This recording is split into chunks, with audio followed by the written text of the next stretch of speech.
Le moniteur de ceinture noire, Derek Mitchell, a défié de manière arrogante un agent d'entretien noir, James Washington, à un combat d'entraînement pour s'amuser, lui demandant bruyamment s'il avait déjà assisté à un véritable affrontement, sa ceinture luisant dans la salle de sport. James, âgé de 42 ans et n'étant balayeur que depuis 3 semaines, généralement en dehors des heures d'ouverture, a calmement indiqué à Derek qu'il ne souhaitait pas le déranger et a persisté à nettoyer une tâche persistante. Derek a ri de façon ostentatoire, attirant l'attention de ses 8 apprentis, qui ont ri avec nervosité, certains manifestement gênés. Sans que Derek le sache, James avait passé les 20 dernières années à tenter d'effacer entièrement son passé, s'étant retiré de la compétition après un incident bouleversant sa vie et gardant ce secret, y compris de sa fille adolescente. Derek a persisté à ridiculiser James, s'approchant de lui avec un air suffisant, insistant pour une brève démonstration afin de souligner la différence entre un pratiquant et un simple nettoyeur, pariant que James ignorait même une position de défense élémentaire. James a éprouvé une sensation connue, comme un muscle assoupi qui s'éveille, et son regard fugace vers Derek a fait reculer involontairement le moniteur. Derek, essayant de masquer son hésitation soudaine, a affirmé qu'il s'agissait juste d'une démonstration pédagogique, rien de trop grave, pour inculquer aux novices le respect des disciplines martiales. James a déposé son seau et s'est lentement levé, ses mouvements étonnamment souples pour quelqu'un supposé être étranger à un tatami. Les étudiants dans le gymnase ont interrompu leur session, percevant qu'un incident était sur le point de se produire. James a finalement pris la parole, sa voix aussi sereine qu'un lac avant un orage, acceptant le combat d'entraînement mais exigeant que Derek présente ses excuses à tous pour avoir transformé le tapis en spectacle par la suite. Derek a ri, bien que son rire fût contraint cette fois, répliquant que ce serait James qui devrait s'excuser auprès du sol. Personne parmi les présents ne savait que James Washington était auparavant James Silent Storm Washington, quintuple champion du monde d'arts martiaux mixtes, ayant pris sa retraite au fait de sa carrière après un accident qui avait causé la mort de son meilleur ami et partenaire d'entraînement. Depuis lors, James avait juré de ne plus jamais combattre, mais il sentait que certaines promesses devaient être transgressées lorsque l'honneur était en jeu.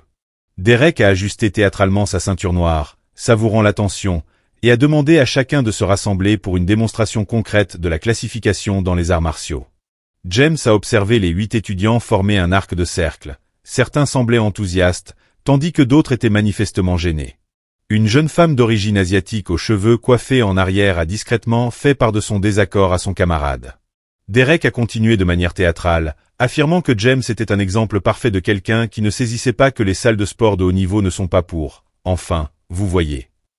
James a ressenti la même affliction à la poitrine qu'il avait éprouvée il y a 2 décennies suite à des remarques similaires concernant des combattants qui ne correspondaient pas au profil du champion. Mais désormais, à 42 ans, il avait appris à transmuter la fureur en une énergie bien plus redoutable. Maître Derek, la jeune femme asiatique a interrompu avec hésitation, suggérant de reprendre l'entraînement habituel car il se faisait tard. Derek l'a brusquement interrompu, remettant en question sa pédagogie. Derek a ordonné à Sarah de s'asseoir et d'observer, soutenant qu'elle assimilerait davantage durant les 5 minutes à venir qu'en un mois d'apprentissage conventionnel. James a remarqué que Derek utilisait le prénom complet de la jeune femme, une claire affirmation de domination, et aperçut la frayeur dans ses yeux. Ce regard était identique à celui qu'il avait aperçu dans le miroir il y a 20 ans lorsqu'il s'était réveillé terrifié, se remémorant l'accident qui avait coûté la vie à Tony Hammer Rodriguez, son ami le plus proche et partenaire d'entraînement. Tony était décédé à cause de James, d'une série de coups que James avait délivrés avec une puissance excessive pendant l'entraînement, faisant tomber Tony, se heurtant étrangement la tête, et ne retrouvant jamais connaissance. L'enquête avait conclu à un accident, mais James connaissait la vérité. Il avait perdu son sang-froid en raison de la pression et des remarques racistes du public cette nuit-là. Alors, agent d'entretien, a persiflé Derek, que diriez-vous de montrer à mes élèves une position de base? Ou est-ce trop complexe pour quelqu'un qui ne fait que manipuler une serpillière? Des éclats de rire ont fusé, mais James est resté impassible, fermant brièvement les paupières, transporté de nouveau sur ce ring de Las Vegas, entendant les mêmes commentaires qui avaient précédé le drame. Derek a insisté, tournant autour de James comme un chasseur, lui demandant s'il craignait ou s'il allait simplement rester planté là comme un poteau, comme il le faisait avec sa raclette toute la journée. Ce fut la première erreur fatale de Derek. Il a légèrement poussé James sur l'épaule, un contact apparemment bénin, mais empreint de l'outrecuidance de quelqu'un qui n'avait jamais affronté de réelles conséquences. James a absorbé la poussée sans bouger d'un millimètre, ses pieds ancrés comme des racines de chêne, et Derek a eu l'impression d'avoir tenté de déplacer un mur de béton. Le sourire suffisant du moniteur a vacillé un instant. Intéressant, a murmuré James, plus pour lui-même que pour Derek, Cela fait longtemps que personne n'a essayé de me provoquer de cette manière. Il y avait quelque chose dans la tonalité de James qui a modifié l'ambiance. Ce n'était ni une menace ni de la fureur, mais le calme inquiétant de quelqu'un qui avait traversé des épreuves bien plus sombres, métamorphosé. Derek, incapable de discerner le danger, a redoublé d'audace. « Avez-vous entendu cela, mes amis ?» déclara Derek. Il juge cela intriguant. Et si nous lui montrions la divergence entre la théorie et la pratique? Ce que Derek n'avait pas compris, c'est que chaque propos et geste avilissant ravivait quelque chose d'assoupi chez James depuis 20 ans, non pas de la fureur ou un désir de rétribution, mais une limpidité bien plus dangereuse, le souvenir précis de qui il était réellement lorsqu'il a cessé de se dissimuler. Sarah Chin observait la scène avec une gêne croissante. Il y avait quelque chose dans la respiration de l'agent d'entretien, la tension quasi imperceptible de ses muscles, qui lui évoquait les documentaires sur les grands félins de Discovery Channel, le calme avant l'assaut. « Dernière opportunité, mon ami », annonça Derek, désormais manifestement irrité par l'absence de réaction de James. « Soit tu acceptes la démonstration dignement, soit j'appelle le service de sécurité pour te faire accompagner hors des lieux. » Et devine quoi? Tu perds également ton emploi. James ouvrit lentement les yeux, et quand son regard rencontra celui de Derek, le formateur sentit un frisson parcourir sa colonne vertébrale, comme s'il venait de réveiller un drac qu'il avait pris pour un reptile inoffensif. « Très bien, » dit enfin James, sa voix basse mais empreinte d'une autorité qui fit taire instantanément toutes les personnes présentes. « Mais une fois que nous aurons terminé, je souhaite que vous expliquiez à vos étudiants pourquoi vous avez transformé un lieu d'apprentissage en un spectacle d'humiliation. » Derek rit, mais cette fois le son était anxieux. « Expliquez. Mon vieux, tu auras beaucoup d'explications à fournir lorsque tu seras à terre. » Aucun d'eux ne savait que James avait passé les 20 dernières années non seulement à fuir son passé, mais à perfectionner une maîtrise émotionnelle qui avait transmué son ancienne rage destructrice en quelque chose de bien plus raffiné et dévastateur. Chaque nouvelle offense ne faisait qu'alimenter une force latente en lui, une froide détermination que ses anciens rivaux connaissaient bien, mais que Derek était sur le point de découvrir de la plus terrible des manières. Derek ajusta sa posture, visiblement satisfait du silence respectueux qui s'était installé dans le gymnase. Ces 8 étudiants formèrent un cercle impeccable autour du tapis, certains impatients d'assister à la démonstration, d'autres manifestement mal à l'aise face à la situation qui se déroulait sous leurs yeux. « Chers amis, vous êtes sur le point d'assister à une leçon valant plus de 6 mois d'entraînement, » annonça Derek avec emphase, écartant les bras tel un artiste, soulignant la disparité entre ceux qui vouent leur existence aux disciplines martiales et ceux qui se contentent de nettoyer le sol où évoluent les véritables combattants. James se tenait immobile au centre du tatami, mais sa respiration avait subi un changement. Ses yeux se fermèrent brièvement, et un instant il ne se trouvait plus dans cette salle de sport de Denver. Il était de retour au gymnase national de Las Vegas, 22 ans auparavant, entendant des commentaires identiques de la part du public avant son affrontement pour le titre mondial contre Victor, Demolition Man, Petrov. « Regardez ce petit homme noir », avait hurlé quelqu'un dans les tribunes cette nuit-là. « Je parie qu'il ne tiendra pas 3 rounds contre un vrai lutteur. » James avait remporté la victoire par KO technique au 2e round, mais ce triomphe lui avait coûté cher. La pression des remarques racistes l'avait fait perdre le contrôle lors de la séance d'entraînement suivante, entraînant le décès accidentel de Tony Rodriguez. « Alors, nettoyeur », ricana Derek, tournant désormais autour de James comme un prédateur, « que diriez-vous de montrer à mes élèves comment ne pas exécuter une garde fondamentale? Ou est-ce trop ardu pour quelqu'un qui ne fait que pousser une serpillière ?» C'est alors que Sarah Chin ne put plus se taire.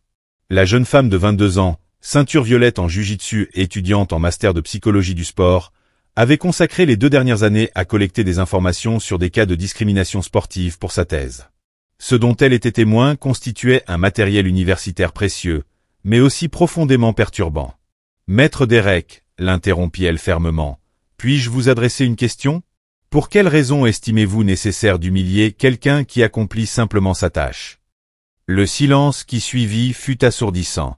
Derek se tourna lentement vers Sarah, ses yeux se plissant avec un mélange de surprise et d'irritation. « Excusez-moi, Sarah, mais qui dispense le cours ici? »« C'est vous, » répondit-elle calmement, « mais cela ne devrait pas inclure l'humiliation raciale déguisée en démonstration technique. » Plusieurs étudiants échangèrent des regards anxieux. Personne n'avait jamais osé défier Derek de la sorte auparavant. L'instructeur sentit son visage empourpré par un mélange de fureur et de gêne. « Racial », Derek rit avec contrainte, « cela n'a aucun lien avec la race. Ceci concerne le respect de l'art martial et le fait de connaître sa place, » déclara Derek. James ouvrit lentement les yeux, trouvant dans les paroles de Sarah, dans le cran d'une jeune femme faisant face à l'autorité établie, quelque chose qui lui évoqua sa sœur cadette, Kesha. Kesha possédait cette même persévérance, ce même refus d'accepter passivement l'injustice. Kesha était décédée à 17 ans, victime d'une balle perdue lors d'un affrontement policier dans son quartier, tandis que James était en compétition au Japon lorsqu'il reçut la nouvelle. C'était une autre personne qu'il aimait, perdu alors qu'il poursuivait la célébrité sur des rings lointains, une autre justification pour tout abandonner et se fondre dans la simplicité d'une existence anonyme. « Sarah, dit Derek d'une voix dangereusement basse, si vous ne pouvez pas adhérer à mes méthodes d'enseignement, vous devriez peut-être envisager un autre gymnase. Il existe des lieux plus adaptés aux individus de votre mentalité. » La menace planait dans l'air comme un poison gazeux. Sarah ressentit un frisson mais demeura inébranlable. « Mes droits de scolarité sont acquittés, maître, et je suis convaincu que chacun ici mérite un cadre d'apprentissage fondé sur le respect mutuel, non sur l'avilissement. » C'est alors que James fit quelque chose d'imprévu. Il esquissa un sourire. Ce n'était pas un sourire anxieux ou soumis, mais le sourire lent et calculé de quelqu'un qui venait de trouver une raison de cesser de se cacher. Pendant 20 ans, il avait porté le fardeau de la culpabilité pour 2 décès indirectement liés à son implication dans le monde du combat. À présent, en voyant une jeune femme courageuse défendre les principes de justice qu'il avait délaissés des décennies auparavant, James Washington commença à se remémorer qui il était réellement. « Derek, » dit enfin James, sa voix empreinte d'une autorité sereine qui fit que tous se tournèrent vers lui. La jeune femme a raison. Il ne s'agit pas des arts martiaux. Il s'agit de vous qui tentez de vous sentir important en dévalorisant les autres. Derek fit un demi-tour, le visage cramoisi d'indignation. Comment osez-vous me faire la morale sur les arts martiaux? Vous ignorez même ce qu'est un dojo. James fit un pas en avant, et sa posture subit un changement fondamental. Ses épaules se redressèrent, son centre de gravité s'abaissa imperceptiblement, et ses pieds se placèrent dans une position que tout combattant expérimenté reconnaîtrait instantanément comme impeccable. « En vérité, » dit calmement James, « je sais précisément ce qu'est un dojo, et je suis conscient que cet endroit a cessé d'en être un il y a bien longtemps. » Derek sentit un frisson inexplicable lui parcourir la colonne vertébrale. Il y avait quelque chose dans la manière dont James se mouvait désormais, la façon dont il occupait l'espace, qui éveillait tous ses réflexes de survie. Pourtant son orgueil blessé ne lui permit pas de battre en retraite. « Assez discuté, » grommela Derek, adoptant sa position de combat favorite. « Je vais vous apprendre le respect par la force. » Sarah observait avec une appréhension grandissante, mais aussi un intérêt professionnel. Elle avait enregistré des centaines d'heures de combats d'entraînement et de compétition pour ses recherches, et quelque chose dans les gestes de l'agent d'entretien, l'efficacité du mouvement, la respiration maîtrisée, la présence sereine dégageant une puissance contenue lui rappelait les grands maîtres qu'elle avait étudiés dans des enregistrements historiques. James ferma brièvement les yeux et laissa 22 ans de mémoire corporelle refaire surface. Chaque technique perfectionnée, chaque victoire obtenue, chaque enseignement assimilé sur les rings les plus exigeants du monde.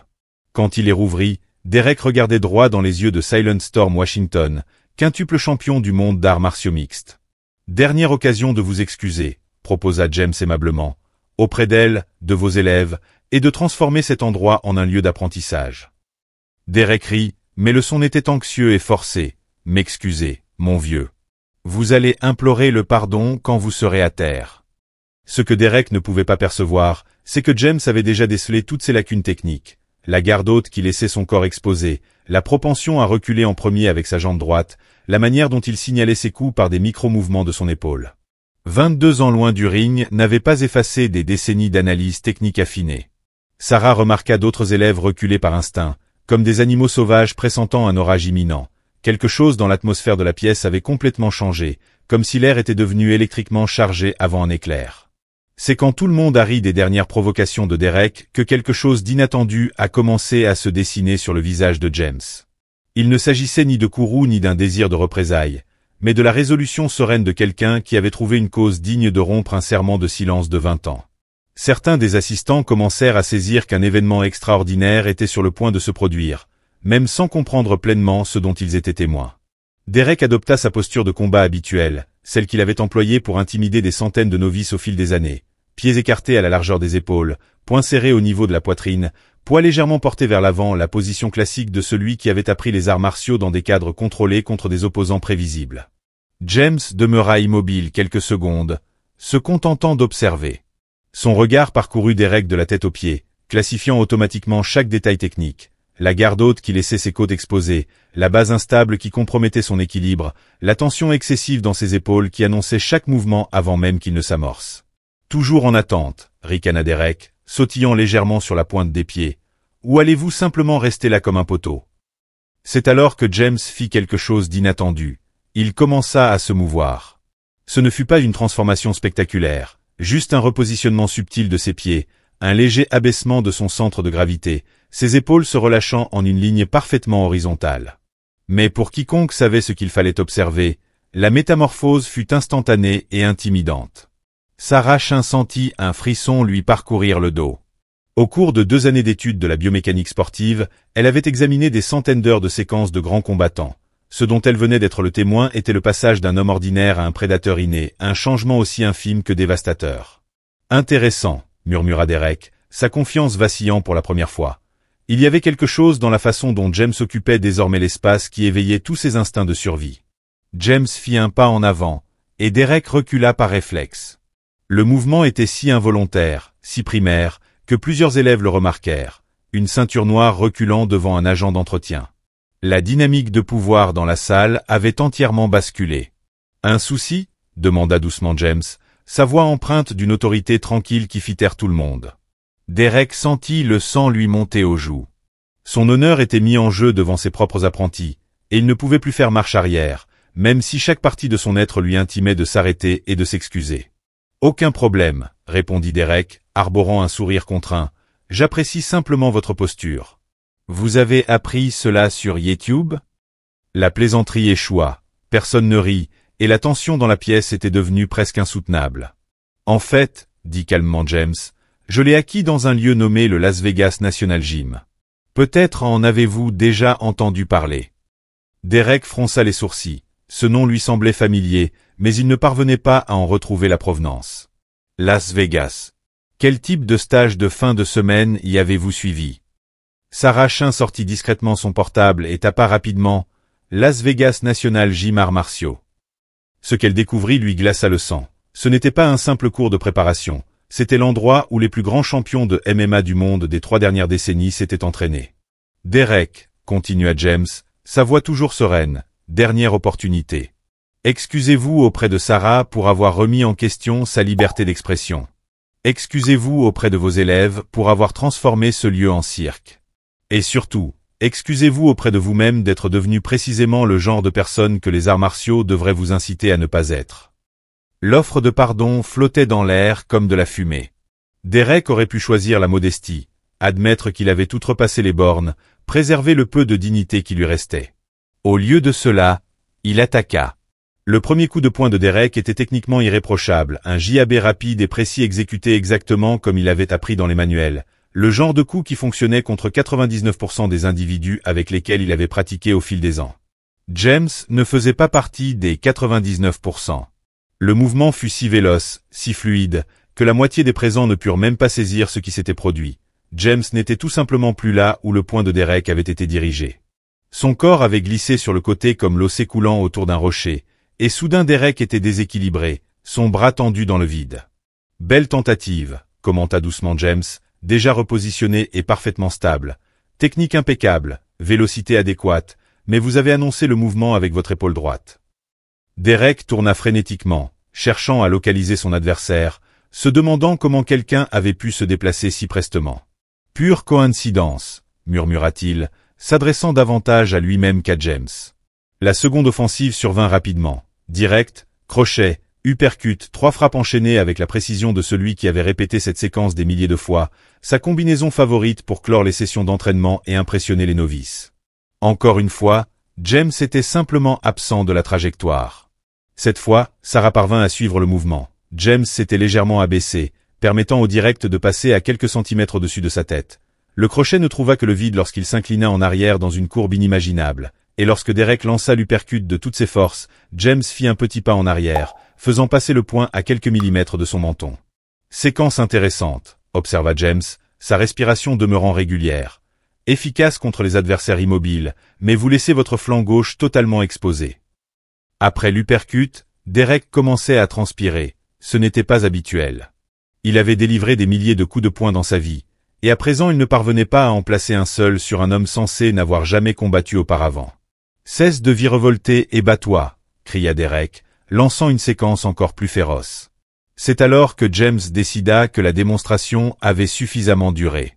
La troisième attaque de Derek, une série désespérée de coups de poing et de pied, ne trouva une fois de plus que le vent. Mais cette fois, un phénomène différent se produisit. Lorsque Derek se ressaisit après avoir manqué toutes ses frappes, James était inexplicablement plus proche. « Comment est-ce possible » murmura Derek, réalisant qu'il avait entièrement perdu le contrôle de la distance. « Derek » dit doucement James, désormais à portée de bras. « Souhaitez-vous connaître la différence entre quelqu'un qui a appris à se battre dans des salles de sport et quelqu'un qui a appris sur les rings professionnels ?» Avant que Derek ne puisse répondre, James accomplit un geste qui défiait tout ce que les personnes présentes pensaient savoir sur la physique. Sans sembler employer de force, sans aucun mouvement brusque ou agressif, il toucha simplement Derek à la poitrine avec la paume de sa main droite. Derek s'envola. Il ne fut ni repoussé ni renversé. Il fut littéralement projeté en arrière comme s'il avait été frappé par une onde invisible. Ses pieds quittèrent le sol. Il parcourut presque 2 mètres dans les airs et atterrit sur le dos avec un choc qui coupa le souffle à tous les spectateurs présents. Le silence qui s'ensuivit fut complet. Derek demeura étendu au sol quelques instants, fixant le plafond, tentant de comprendre ce qui s'était passé.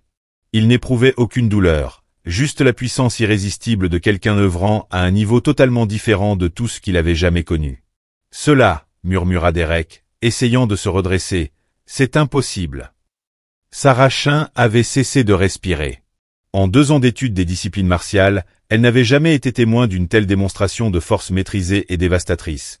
Il n'y avait aucune brutalité, aucune fureur, juste l'application méthodique d'une technique qu'elle n'avait vue que dans les récits. « En fait, » dit calmement James, tendant la main pour aider Derek à se relever, « c'est assez aisé une fois que vous comprenez l'effet de levier, le synchronisme et le transfert d'énergie. Des principes que j'ai acquis au cours d'une carrière professionnelle de 22 ans. » Derek ignora la main tendue et se releva seul, ses jambes tremblant encore. « 22 ans de carrière professionnelle dans quoi ?» répondit Sarah, sa voix presque inaudible. « Vous ne réalisez pas qui il est, n'est-ce pas ?» Tous se tournèrent vers elle, qui tenait toujours son téléphone portable avec les résultats de sa recherche. Sur l'écran, des dizaines d'articles, de photographies et de vidéos confirmaient ce que son intuition avait déjà perçu. James Washington, lut-elle à voix haute, également connu sous le nom de Silent Storm. Quintuple champion du monde d'arts martiaux mixtes, considéré comme l'un des meilleurs combattants techniques de l'histoire, retraité invaincu après une carrière de 22 ans, suite à un accident qui a entraîné la mort de son partenaire d'entraînement. L'impact de ces mots frappa la pièce comme une déflagration. Derek sentit son visage pâlir alors que la réalité s'imposait. Il avait défié une légende vivante des arts martiaux. Il avait publiquement humilié quelqu'un qui aurait pu le mettre KO d'un simple mouvement. 5 fois champion du monde, balbutia Derek, toute son arrogance s'évanouissant instantanément. James acquiesça silencieusement. « Je me suis retiré à 29 ans. Depuis, j'ai exercé tous les petits emplois que je pouvais trouver. Nettoyage, maintenance, des tâches simples, une existence modeste, pas de feu de la rampe, pas de caméra, pas besoin de prouver quoi que ce soit à quiconque. » La métamorphose de Derek fut instantanée et pénible à constater. L'homme imbu de lui-même avait disparu, remplacé par quelqu'un qui appréhendait enfin l'étendue de son ignorance. « Je ne savais pas, » murmura Derek, « si j'avais été informé. » « Si vous aviez été informé, m'auriez-vous traité avec égard ?» coupa doucement James. « Mais auriez-vous tout de même humilié un autre agent d'entretien, un autre travailleur qui n'avait pas de distinction à défendre ?» La question transperça plus profondément que n'importe quelle frappe physique. Derek comprit que James avait identifié la cause profonde de son problème. Non pas l'ignorance de ses titres, mais l'arrogance intrinsèque qui lui faisait croire qu'il pouvait rabaisser les individus en fonction de leur profession. Sarah s'avança, sa voix ferme, déclarant que pendant 2 ans elle s'était entraînée dans cette académie par considération pour l'expérience de Derek, mais ce qu'elle avait observé ce jour-là n'était pas de l'instruction, c'était du harcèlement déguisé en enseignement. D'autres étudiants commencèrent à murmurer leur approbation. La révélation sur James avait totalement modifié la perception de chacun sur ce qu'ils avaient vu. « James », dit finalement Derek, sa voix empreinte d'une humilité que personne n'avait jamais entendue auparavant, « je vous présente mes sincères excuses, à vous, à Sarah et à toutes les personnes présentes. Je n'ai aucune justification pour mon comportement. » James acquiesça, acceptant les excuses avec la même dignité avec laquelle il avait maîtrisé la confrontation physique. J'apprécie, Derek, mais les excuses ne sont que le commencement. La question est, qu'allez-vous entreprendre différemment à partir de maintenant? Derek regarda autour de la pièce, voyant ses étudiants d'un œil nouveau. Certains semblaient déçus par son attitude, d'autres réévaluaient clairement tout ce qu'ils pensaient savoir sur l'estime et la hiérarchie. « Je changerai », promit Derek, « cela demandera du temps, mais je changerai. » C'est alors que Sarah posa une question qui surprit tout le monde. « Monsieur Washington, envisageriez-vous de dispenser à nouveau des cours, car je pense que nous pourrions tous apprendre bien davantage de quelqu'un qui comprend que la véritable puissance s'accompagne de la responsabilité. » James sourit, le premier sourire authentique que quiconque lui avait vu cette nuit-là. « Peut-être, dit-il, mais pas pour enseigner des techniques de combat. Pour enseigner quelque chose de beaucoup plus essentiel, que l'estime ne s'acquiert pas avec des ceintures ou des distinctions, mais avec le caractère. » Alors que Derek assimilait pleinement la leçon la plus humiliante de sa vie, une interrogation demeurait. Une seule nuit d'humiliation serait-elle suffisante pour modifier des décennies d'outrecuidance, ou une transformation encore plus radicale serait-elle indispensable pour que la véritable équité prévale? 3 mois plus tard, le gymnase avait subi une métamorphose complète. James Washington n'était plus simplement l'agent d'entretien. Sarah Chint avait persuadé le propriétaire de la salle de sport de l'embaucher comme instructeur spécialisé en techniques avancées et en philosophie des arts martiaux. Derek Mitchell a perdu la moitié de ses étudiants dès la première semaine suivant l'incident. La séquence vidéo que Sarah avait discrètement capturée s'est propagée sur les plateformes sociales, montrant une ceinture noire humiliée par un simple agent d'entretien, détruisant ainsi sa réputation au sein de la communauté des arts martiaux. « Maître James, » dit Sarah après une leçon sur l'estime et la modestie, « merci de m'avoir enseigné que la force authentique n'a pas besoin d'être exhibée pour être perçue. » James sourit, rangeant le matériel, affirmant que sa leçon la plus précieuse était simple, ne jamais évaluer quelqu'un par son métier ou son aspect extérieur. Chacun recèle des récits qui peuvent nous étonner. Derek continua d'enseigner dans une salle de sport de moindre envergure, mais désormais avec une modestie contrainte par l'opprobre public. Il avait compris à ses dépens que l'arrogance a un coût. Parfois, la justice se manifeste discrètement, comme un orage qui modifie tout sans faire de vacarme. James a démontré que la véritable rétribution ne consiste pas à anéantir son opposant, mais à prouver que la noblesse provient du tempérament, et non des distinctions.